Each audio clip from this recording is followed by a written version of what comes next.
Bheemas kitchen family ರೆಸ್ಟೋರೆಂಟಲ್ಲಿ ಈಗ restaurant ಸ್ಟೈಲಲ್ಲಿ ಮಾಡೋಂಥ ಒಂದು ಕಬಾಬ್ ಮಾಡ್ತಾ ಇದ್ದಾರೆ. ಈಗ ಬನ್ನಿ ನೋಡೋಣ ಇವರು ಯಾವ ರೀತಿ ಕಬಾಬ್ ಮಾಡ್ತಾರೆ ಅಂತ ಬಿಟ್ಟು ತೋರಿಸ್ಕೊಡ್ತಾರೆ. ಚಿಕನ್ ಕಬಾಬ್ ಮಾಡೋದಕ್ಕೆ ಚಿಕನ್ ಕಟ್ ಮಾಡ್ಕೊತಾ ಇದ್ದಾರೆ ನೋಡಿ. ಇವರೇ ಈ ಥರ ಒಂದು ಫುಲ್ ಚಿಕನ್ ತರಿಸ್ಕೊತಾರೆ.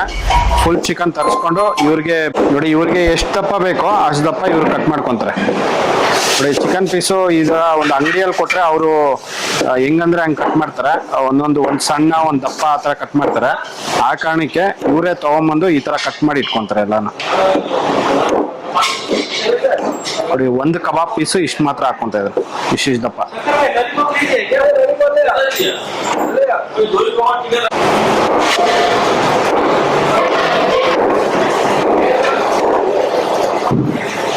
कबाब के लिए इतना बड़ा डालता है, इतना बड़ा डालता है. ओके ನೋಡಿ, ಒಬ್ಬೊಬ್ರು ಒಂದೊಂದು ಕಬಾಬು ಒಂದೊಂದು ರೀತಿಯಲ್ಲಿ ಮಾಡ್ತಾರೆ ನೋಡಿ. ಇವ್ರ ಕಬಾಬ್ ಪೀಸ್ ಬಂದು ಇಷ್ಟಪ್ಪ ಇರುತ್ತೆ. ಬೇರೆ ಕಡೆ ಸ್ವಲ್ಪ ಸಣ್ಣಕ್ಕೆ ತುಂಬ ಚಿಕ್ಕದಾಗಿರುತ್ತೆ, ಆದರೆ ಇವ್ರದ್ದು ಒಂದೊಂದು ಪೀಸ್ ಇಷ್ಟು ದಪ್ಪ ಇರುತ್ತೆ.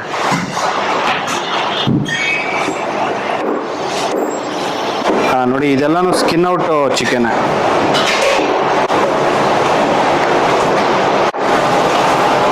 ನೋಡಿ, ಈ ಹೋಟ್ಲಲ್ಲಿ ಇದು ನೆಕ್ ಎಲ್ಲ ಯೂಸ್ ಮಾಡಲ್ಲ. ನೆಕ್ಕು ಮತ್ತೆ ಚೆಸ್ಟ್ ಇರುತ್ತಲ್ಲ, ಆ ಚೆಸ್ಟ್ ಎಲ್ಲ ಫುಲ್ ತೆಗೆದ್ಬಿಡ್ತಾರೆ. ಬರೀ ಈ ತರ ದೊಡ್ಡ ಪೀಸ್ ಮಾತ್ರ ತಗೊಂತಾರೆ, ಈ ತರ ಚೆಸ್ಟ್ ನೋಡಿ.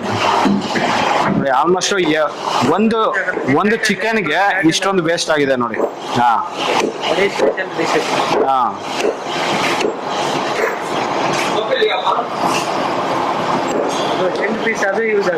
ಹಾ ಹ್ಯಾಂಡ್ ಪೀಸ್ ಯೂಸ್ ಆಗಲ್ಲ.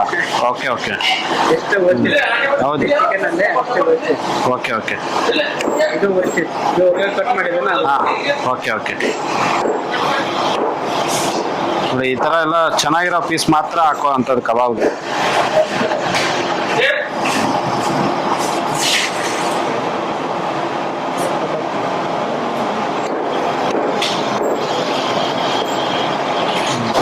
ನೋಡಿ, 2 ಕೋಳಿಗೆ ಇಷ್ಟೊಂದು ವೇಸ್ಟೇಜ್ ಹೋಗಿದೆ ನೋಡಿ. ಇದನ್ನೆಲ್ಲ ಯೂಸ್ ಮಾಡೋದಿಲ್ಲ ಇವರು, ಇದನ್ನೆಲ್ಲ ತೆಗೆದು ಬಿಸಾಕ್ತಾರೆ. ಮತ್ತೆ ಚೆನ್ನಾಗಿರೋ ಪೀಸ್ ಮಾತ್ರ ಇಟ್ಕೊಂತಾರೆ ಕಬಾಬ್ಗೆ.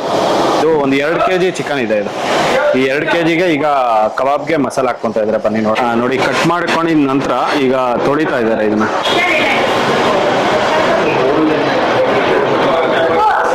ಈಗ ಜಿಂಜರ್ ಗಾರ್ಲಿಕ್ ಪೇಸ್ಟ್ ಹಾಕ್ಕೊಂತ ಇದ್ದಾರೆ.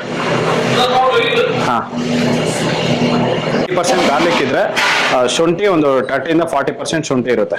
ಹಾ ಟೀಕೆ. ಹಾ, ಚಿಲ್ಲಿ ಪೇಸ್ಟು ನೋಡಿ. ಇದು ಬೇಡಿಗೆ ಮೆಣಸಿನಕಾಯಿ ಇದನ್ನ ಬೇಯಿಸ್ಕೊಂಡು ಮತ್ತೆ ಪೇಸ್ಟ್ ಮಾಡಿ ಇಟ್ಕೊಂಡಿರ್ತಾರೆ. ಅದನ್ನ ಒಂದು 3-4 ಟೀ ಸ್ಪೂನ್ ಅಷ್ಟು ಪೇಸ್ಟ್ ಹಾಕೊಂಡಿದ್ದಾರೆ, chilli paste.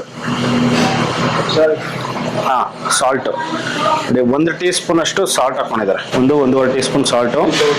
Chilli powder, red chilli powder ಒಂದು 2 ಟೀ ಸ್ಪೂನು. ಜೀರಾ ಪೌಡರು ಒಂದು ಅರ್ಧ ಟೀ ಸ್ಪೂನ್ ಜೀರಾ ಪೌಡರು. ಧನಿಯಾ ಪೌಡರು 1 ಟೀ ಸ್ಪೂನ್ ಧನಿಯಾ ಪೌಡರು. ಬಿರಿಯಾನಿ ಗರಂ ಮಸಾಲ ಒಂದು ಅರ್ಧ tea spoon.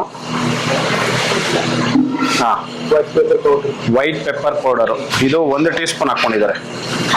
White pepper powder. Black pepper powder ಅದೊಂದು 1 ಟೀ ಸ್ಪೂನ್. ಒಂದು ಅರ್ಧ tea spoon black pepper powder. ಇದರಲ್ಲಿ ಈಗ ಲೆಮನ್ ಹಾಕೊಂತ ಇದ್ದಾರೆ. ಲೆಮನ್ ಜ್ಯೂಸ್ ಒಂದು 4 ಲೆಮನ್ ಹಾಕೊಂತ ಇದ್ದಾರೆ ನೋಡಿ. ಇದು ನಿಂಬೆಹಣ್ಣು ತುಂಬಾ ಚಿಕ್ಕದು, ಆ ಕಾರಣಕ್ಕೆ ಅವರು ಒಂದು 7-8 ನಿಂಬೆಹಣ್ಣು ಹಾಕೊಂತ ಇದ್ದಾರೆ. ನೀವು ಮೀಡಿಯಂ ಸ್ವಲ್ಪ ದೊಡ್ಡದಂತಂದ್ರೆ ಇಷ್ಟಕ್ಕೂ ಸೇರಿ ಒಂದು 3-4 ನಿಂಬೆಹಣ್ಣು ಹಾಕೋಬಹುದು. ಈಗ ಇದರಲ್ಲಿ ಮೊಟ್ಟೆ ಹಾಕೊಂತ ಇದ್ದಾರೆ. 3 ಮೊಟ್ಟೆ ಬೇಕಾಗುತ್ತೆ. ಒಂದು 2 kg ಚಿಕನ್ಗೆ 2-2.5 kg ಚಿಕನ್ಗೆ 3 ಮೊಟ್ಟೆ ಹಾಕೊಂಡಿದ್ದಾರೆ. ನೋಡಿ, ಈಗ ಇಷ್ಟನ್ನು ಹಾಕೊಂಡು ಈಗ ಮಿಕ್ಸ್ ಮಾಡ್ತಾ ಇದ್ದಾರೆ.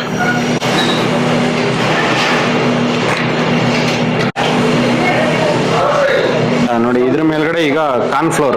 ಓಕೆ ನೋಡಿ, ಫುಲ್ 1 ಇಡಿ ನೋಡಿ, 1.5 ಇಡಿ ಅಷ್ಟು ಕಾರ್ನ್ಫ್ಲೋರ್ ಹಾಕೊಂಡಿದ್ದಾರೆ. ಒಂದು 5-6 ಟೀ ಸ್ಪೂನ್ ಕಾರ್ನ್ಫ್ಲೋರು ನೋಡಿ. ಮೈದಾ ಒಂದು ಇಡಿ, ಮೈದಾ 1 ಇಡಿ ಹಾಕೊಂಡು ಇದನ್ನ ಮಿಕ್ಸ್ ಮಾಡ್ತಾ ಇದ್ದಾರೆ ನೋಡಿ. ಮಸಾಲ ಎಲ್ಲ ಫಸ್ಟ್ ಮಿಕ್ಸ್ ಮಾಡ್ಕೊಂಡ್ರು. ಮಸಾಲ ಮಿಕ್ಸ್ ಮಾಡಿದ ನಂತರ ಈಗ ಕಾರ್ನ್ಫ್ಲೋರು ಮತ್ತೆ ಮೈದಾ ಹಾಕೊಂಡು ಮಿಕ್ಸ್ ಮಾಡ್ತಾ ಇದ್ದಾರೆ. ನೋಡಿ ಈಗ ಕಬಾಬ್ಗೆ ಮಿಕ್ಸಿಂಗ್ ಆಗಿದೆ. ಇದು ಒಂದು ಅರ್ಧ ಇಂದ ಮುಕ್ಕಾಲು ಗಂಟೆ ಬಿಡ್ತಾರೆ. ಮುಕ್ಕಾಲು ಗಂಟೆ ಬಿಟ್ಟಿದ ನಂತರ ಮತ್ತೆ ಇದನ್ನ ಆಯಿಲ್ ಅಲ್ಲಿ ಹಾಕೊಂಡು ಫ್ರೈ ಮಾಡ್ತಾರೆ. ನೋಡಿ ಇದು ಕಬಾಬ್ಗೆ ಮಿಕ್ಸ್ ಮಾಡಿ ಇಟ್ಕೊಂಡಿದ್ರಲ್ಲ, ಈಗ ಮತ್ತೆ ಇದನ್ನ ಒಂದ್ಸತಿ ಮಿಕ್ಸ್ ಮಾಡ್ಕೊಂಡಿದ್ದಾರೆ. ಮಿಕ್ಸ್ ಮಾಡ್ಕೊಂಡು ಈಗ ಎಣ್ಣೆ ಕಾದಿದೆ. ಎಣ್ಣೆ ಕಾದ್ಮೇಲೆ ಈಗ ಬಿಡ್ತಾ ಇದ್ದಾರೆ. ಕೊಂಚ ಕಾರ್ನ್ಫ್ಲೋರ್, ಸ್ವಲ್ಪ ನೀರಾಗಿದೆ, ಆ ಕಾರಣಕ್ಕೆ ಸ್ವಲ್ಪ ಕಾರ್ನ್ಫ್ಲೋರು ಮತ್ತೆ ಮೈದಾ ಹಾಕೊಂಡು ಮಿಕ್ಸ್ ಮಾಡ್ತಾ ಇದೆ.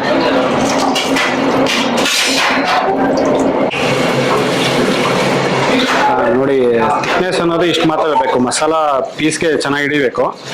ಅಷ್ಟು ಮಾತ್ರ ಮಿಕ್ಸ್ ಮಾಡ್ಕೊಂಡು ಈಗ ಎಣ್ಣೆಲಿ ಬಿಡ್ತಾ ಇದ್ದಾರೆ.